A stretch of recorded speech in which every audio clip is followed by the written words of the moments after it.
के हो त मेनोपज भनेको?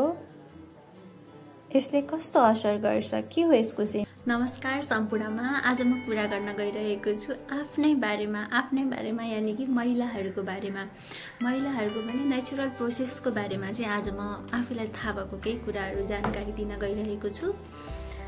हामी महिलाहरूको नेचुरल प्रोसेसहरू के हुन्छ भन्दाखेरिमा महिनावारी सुरु हुन्छ एउटा हैन, अनि अर्को चाहिँ गर्भावस्था, बच्चा बोक्ने, बच्चा जन्माउने, गर्भावस्था, सुत्केरी अवस्था हुन्छ भने अर्को चाहिँ महिनावारी सुक्ने हुन्छ हैन। यो चाहिँ हामी महिलाहरूमा मात्र हुने अवस्थाहरू हो नि त। यो चाहेर पनि पुरुषहरूमा हुँदैन नि ती अवस्थाहरू हैन। यिनी अवस्थाहरूमा पनि आज मेनोपज, महिनावारी सुक्ने अथवा रजस्वला बन्द हुने अवस्थाको बारेमा चाहिँ आफूलाई थाहा भएका केही जानकारीहरू सेयर गर्न गइरहेको छु म चाहिँ। महिनावारी सुक्नेलाई चाहिँ मेडिकल भाषामा मेनोपज भनिन्छ। 45 देखि 55 वर्षको उमेर समूहका महिलाहरूमा चाहिँ मेनोपज हुन्छ।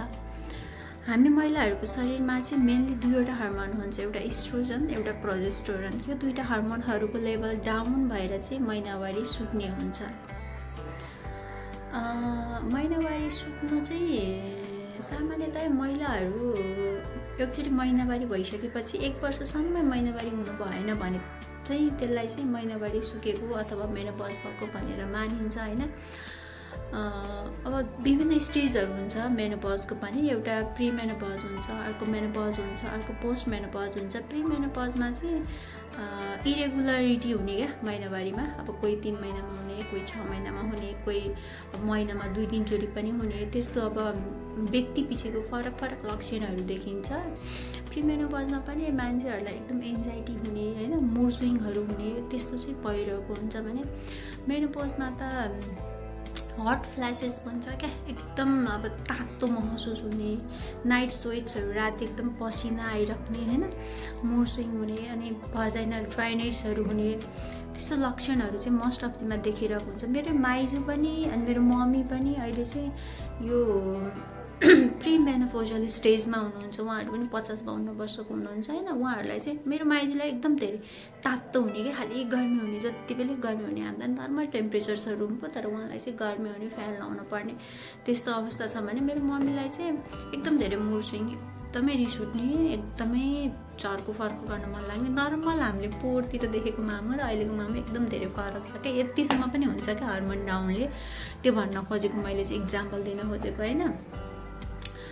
अनि अब शरीरले हर्मोन घटाउँदाखेरि चाहिँ भएको हो नि त, यो नर्मल प्रोसेस हो। अब किन रिसाए के भयो भन्दा पनि अब यो शरीरले हर्मोन घटाएको छ, उहाँको बडीले नै त्यस्तो रियाक्सन गरिरहेको हो नि त। उहाँले चाहेर रिस कन्ट्रोल गर्न पनि सकिरहनु भएको छैन हैन। अब यो मेनोपज चाहिँ कोहीले चाहिँ अब के भन्छ, सर्जिकल मेनोपज भन्छ नि, पाठेघर निकालेर ओभरिजहरू निकालेर चाहिँ अब सर्जिकल मेनोपज पनि हुनसक्छ कसैलाई प्री मेनोपज भन्छ। 40 वर्षभन्दा अगाडिकै उमेरमा चाहिँ कसैको महिनावारी सुक्नु पनि सक्छ। र एउटा चाहिँ नेचुरल मेनोपज भयो, यो चाहिँ सामान्य 45 देखि 55 वर्षको उमेरसम्ममा भइहाल्छ हैन।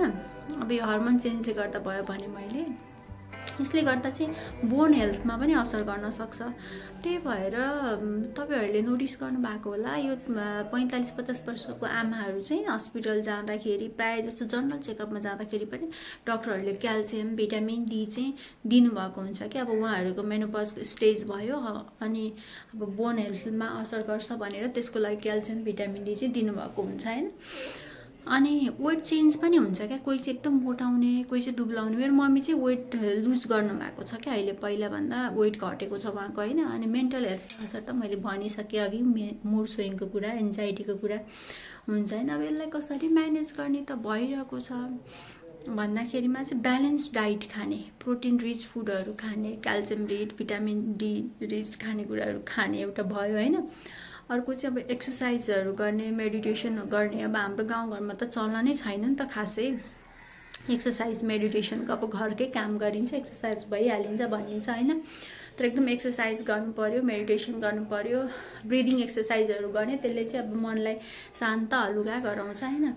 अनि अर्को भनेको चाहिँ हार्मोनल रिप्लेसमेन्ट थेरापी भन्छ। अब इस्ट्रोजन, प्रोजेस्टेरोन डाउन भएको हुन्छ, त्यही हार्मोन चाहिँ सप्लिमेन्टको रूपमा दिइरहेको हुन्छ। त्यस्तो पनि गर्न सकिन्छ। त्यही भएर यो चाहिँ कुनै रोग पनि होइन हैन, यो चाहिँ नेचुरल प्रोसेस हो, आत्तिन हुँदैन। अब सबैलाई हुन्छ, भोग्नै पर्छ हैन। अब कोहीलाई चाहिँ व्यक्तिपछि फरक फरक लक्षणहरू देखिन सक्छ, मेनली चाहिँ यस्तो हुन्छ। मलाई थाहा भएको कुरा भने। Thank you.